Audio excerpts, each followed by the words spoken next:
Okay, income statement and statement of financial position हम कर रहे हैं, ठीक है। Will be doing question number 3 today from the book.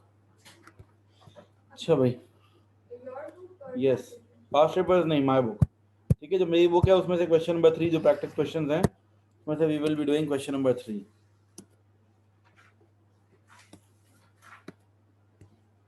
ये क्वेश्चन आपके सामने है और अब हम स्टार्ट करेंगे। अच्छा, एक दफ़ा एडजस्टमेंट्स रीड कर लेते हैं। मैं एडजस्टमेंट सॉल्व नहीं करा रहा, हम डायरेक्ट सॉल्व करेंगे आंसर्स, ठीक है। अब देखते हैं। देखो, फर्स्ट एडजस्टमेंट क्या है? क्लोजिंग इन्वेंट्री है। Closing inventory is 21,000। Then depreciation policy for equipment is 20% straight line method and for computers is 25% reducing balance method, ठीक है। Allowance for doubtful debts is 8% of trade receivables.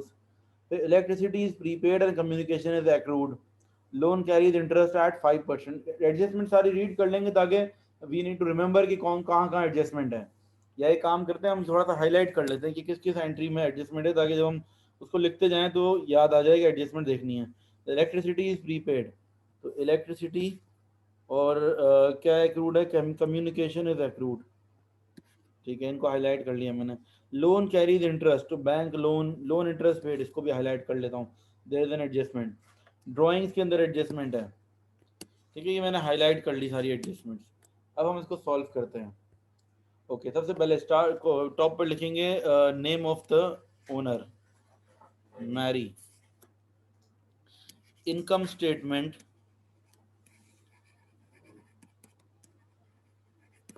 For the year ended 31st December 2012।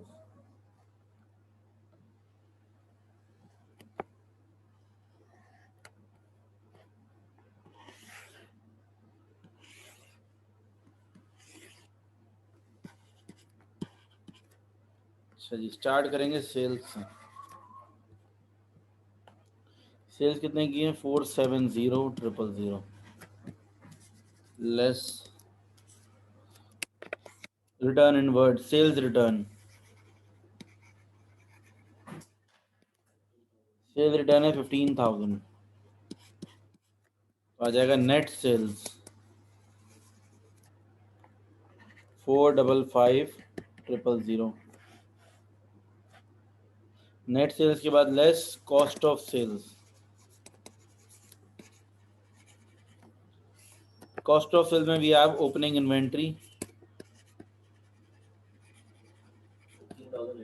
Add purchases, then carriage inwards,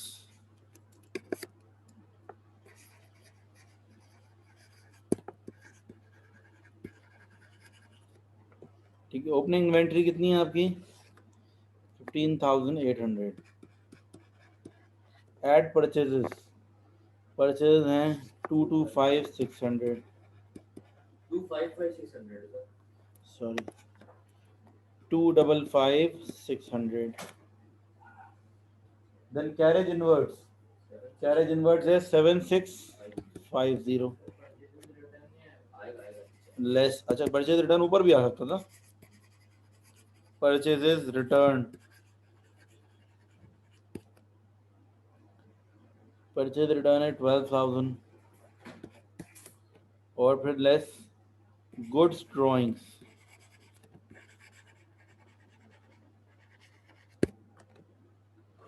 goods drawings 3600 and then closing inventory.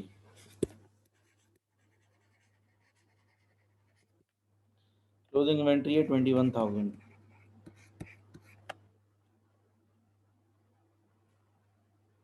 242450 242450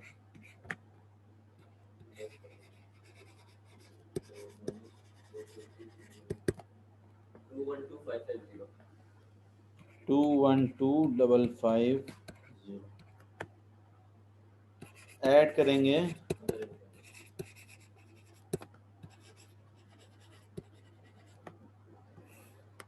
add करेंगे other income, discount received discount receive,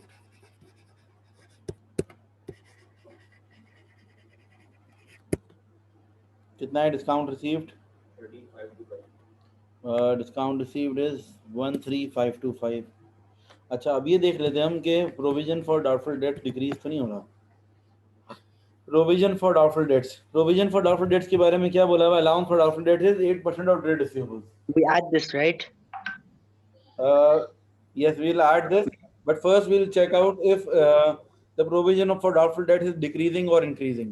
So we might write 15 for doubtful debts over there. Okay. Okay, so value of trade receivables is 65,000. 65,000 multiplied by 8%. Answer will be 6,000. And previous provision कितना था? 4,700. 4,700 is the balance brought down of provision. 1,300 provision क्या हो रहा है? Increase हो रहा है, it's increasing, increase. तो फिर इसको हम कहाँ लिखेंगे? एक्सपेंसेस में। तो यहाँ पर हमारे पास एक ही वैल्यू है, तो will write on the right side 13525।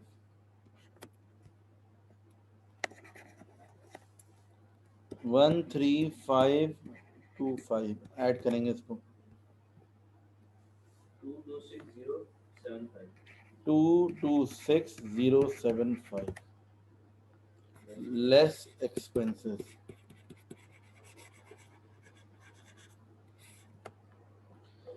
Expenses के अंदर आएंगे फर्स्ट एक्सपेंसेस कैरेज आउटवर्ड्स,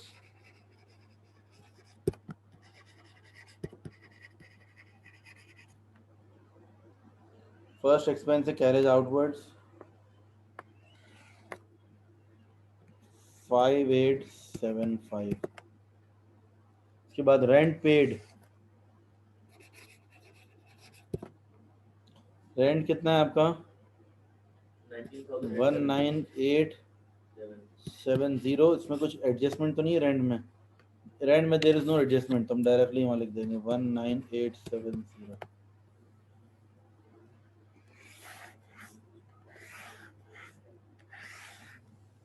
अच्छा जी, रेंट के बाद आगे चलते हैं। इलेक्ट्रिसिटी, इलेक्ट्रिसिटी 8950 एंड देन इसमें एक एडजस्टमेंट भी है, इलेक्ट्रिसिटी इज प्रीपेड। माइनस कर दो, कितना आएगा answer? 3550 then repair and electricity के बाद salaries and wages 15525। Communication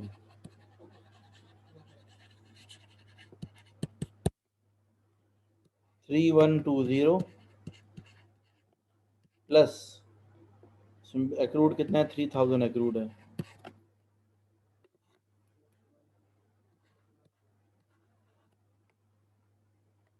then fuel expenses,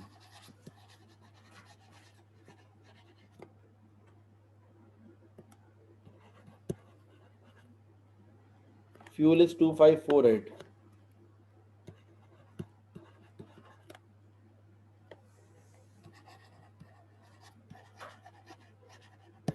bad debts return of 5000। ठीक है, उसके बाद डेप्रीसिएशन,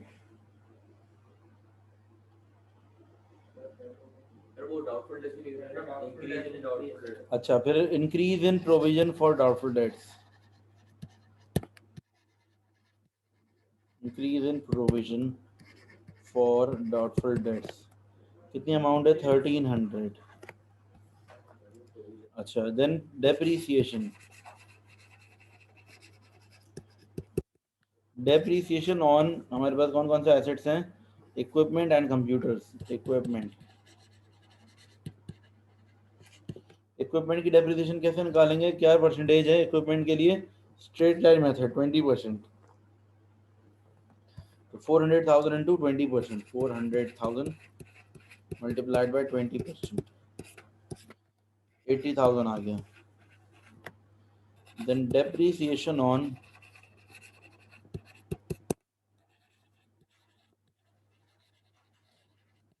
कंप्यूटर,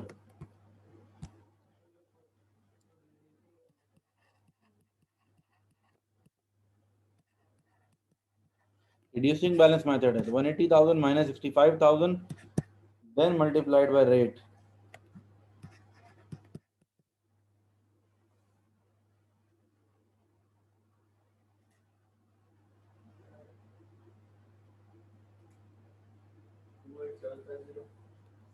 टू 28750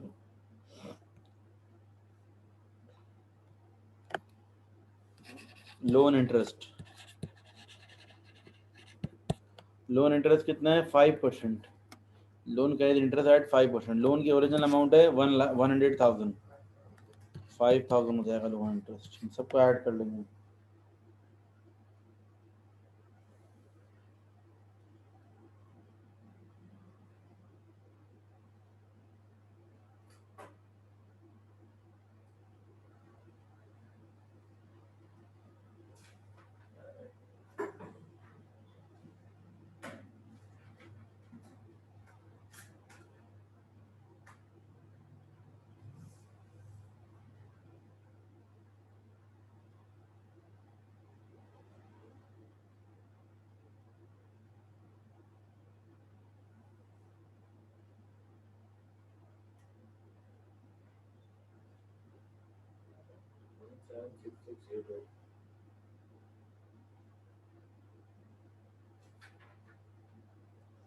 क्या आएगा answer total?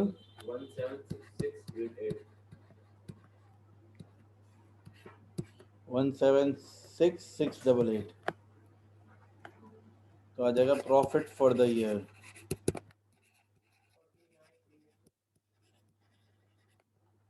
Four nine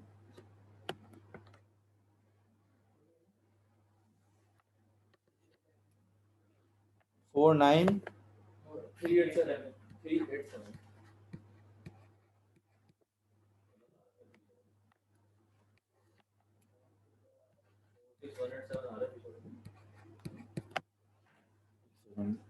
check करो टोटलिंग में कोई एरर हो सकता है।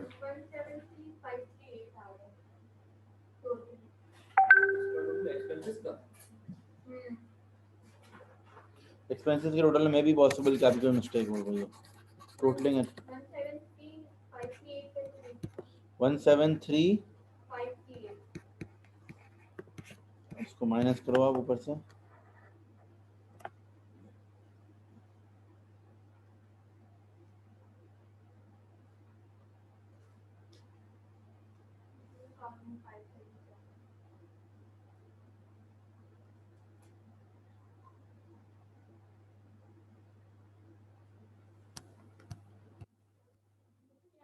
अच्छा, एक एक्सपेंस रिपेयर एंड मेंटेनेंस 6350 में ये हमने नहीं लिखा। एक एक्सपेंस मिस आउट किया है, repair and maintenance. Repair and maintenance भी लिखेंगे, एक एक्सपेंस हमने शायद मिस आउट कर दिया। अब आप टोटल कर लो। रिपेयर एंड मेंटेनेंस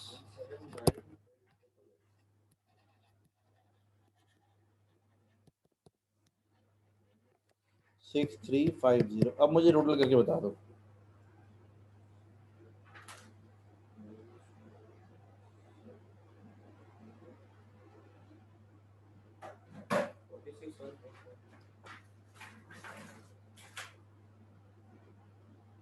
सही आ रहा है मेरा प्रॉफिट। वो सर 179,888 आ रहा है एक्सपेंसेस।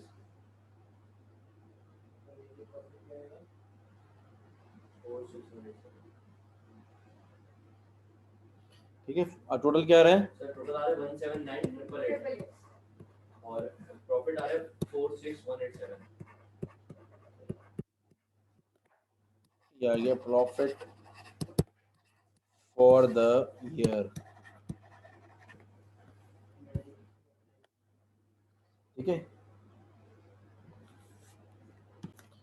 नॉन करंट एसेट्स में we have computer and equipment. ठीक है, अच्छा, अब वैल्यू बता। इक्विपमेंट इज 400,000 और कंप्यूटर की वैल्यू कितनी है?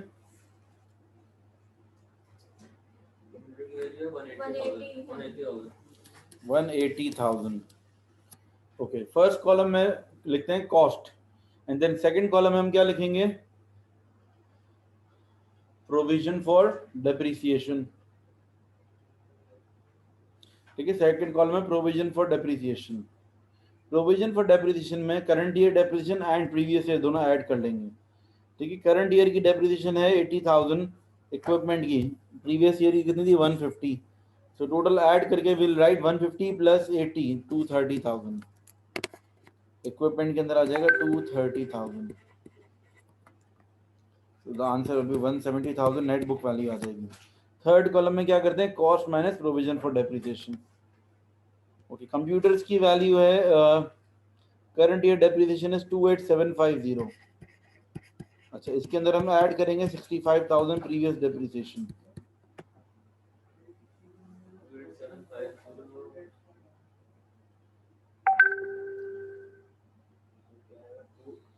93,750।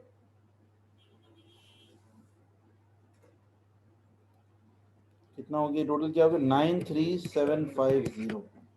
93750 अब माइनस करो 180,000 में से 86,250 86250 इनको ऐड कर दो। 256250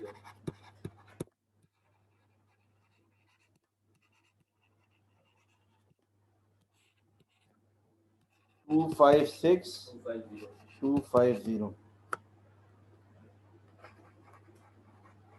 Then current assets.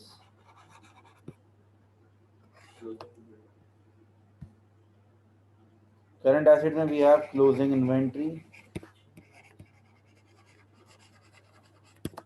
trade receivables,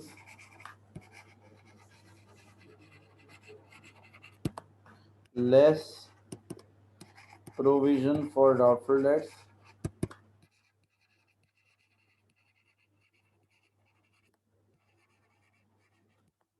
then bank, cash, other receivables. Closing inventory 21,000 Then trade receivables 75,000 75,000 minus 6,000 6,000 provision for doubtful debts है, तो ये जाएगा 69,000। प्रोविजन का closing balance 75% 75,000 multiply by 6%, 8%। Okay 8%, sorry. Bank की वैल्यू कितनी है 25,000। Then cash and other receivables. Other receivables में sir prepaid electricity वाला बोलो क्या? sir electricity is prepaid, communication is received। Okay, other receivables में इलेक्ट्रिसिटी आएगा 9,000, कितना है प्रीपेड 5400। हाँ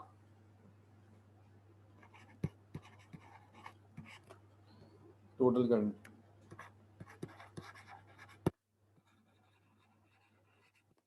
टोटल करंट एसेट्स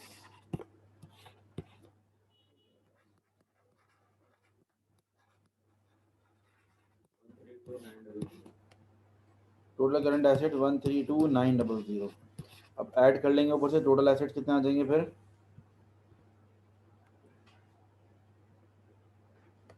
इन दोनों का हम करेंगे add.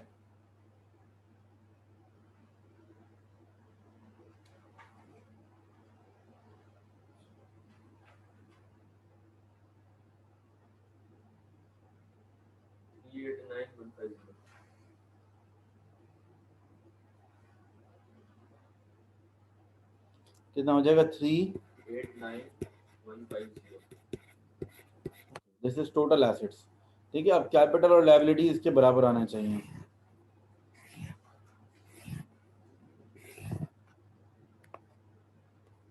Capital and liabilities,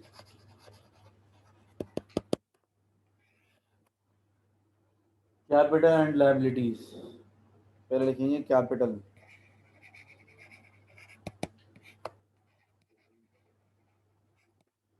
opening capital, opening capital कितना है 240,563 240,563। ऐड करेंगे profit for the year.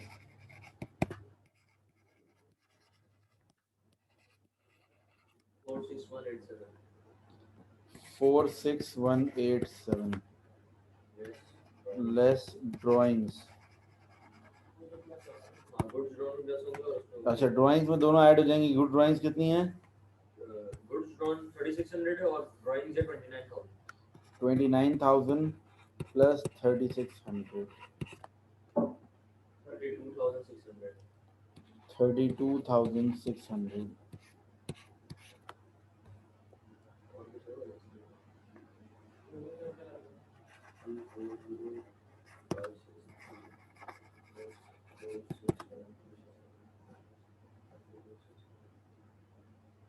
254150।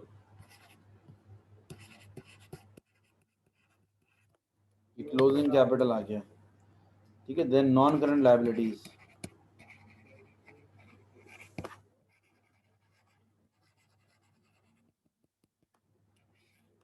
Non current liabilities, non current liabilities में सिर्फ लोन आएगा।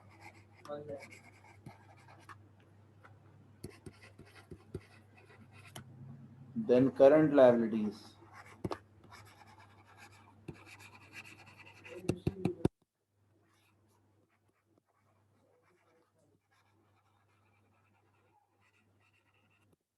Trade receivable 75,000। ट्रेड रिसीवेबल नहीं आता इसमें, ट्रेड पेबल्स आता है।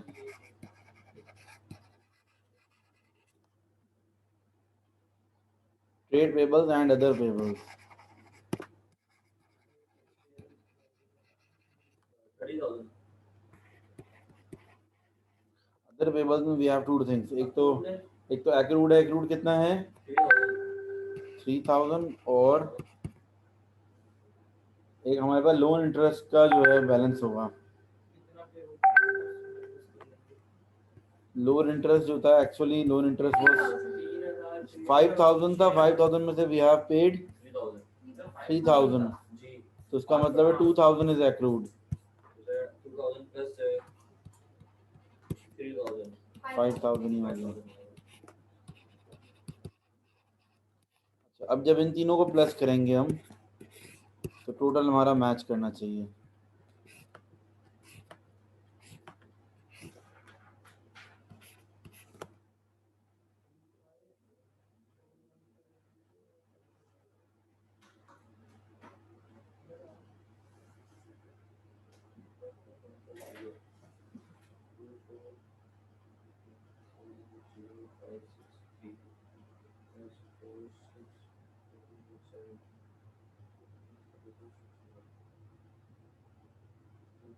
Same है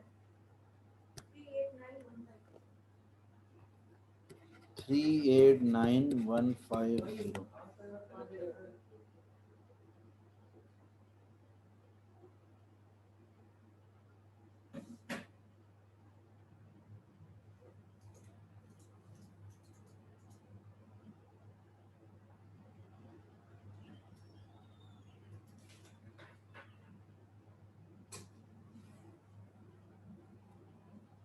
ठीक है, ये बराबर आ गया दोनों। इसका मतलब है द क्वेश्चन इज करेक्ट। 389,150, यहाँ पे 389,150। ठीक है, दैट्स इट फॉर टुडे।